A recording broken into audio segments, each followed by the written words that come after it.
এই একটা জীবনে যতই তোমার ঝামেলা আসুক, চিন্তা করলে সেই ঝামেলা বাড়তেই থাকে। কিন্তু আমরা কি পারি চিন্তা না করে থাকতে? অটোমেটিক চিন্তা আমাদের চলেই আসে।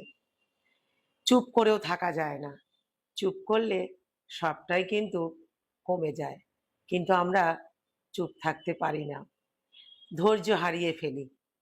কিন্তু প্রত্যেকটা কাজে মানুষের ধৈর্য রাখতে হবে। ধৈর্য হারিয়ে ফেললে ভগবানের পরে বিশ্বাস হারিয়ে যাবে। তাই ভগবানের পরে বিশ্বাস রাখতে হলে আমাদেরকে ধৈর্য ধরতেই হবে। তার ওপরে আমরা কিছুই করতে পারবো না। আমরা কিন্তু চাইলে খুশিতে সবটা পরিবর্তন করতে পারি। তাই বিশ্বাস রাখতে হবে, ধৈর্য ধরতে হবে, সবটাই তুমি ফিরে পাবে।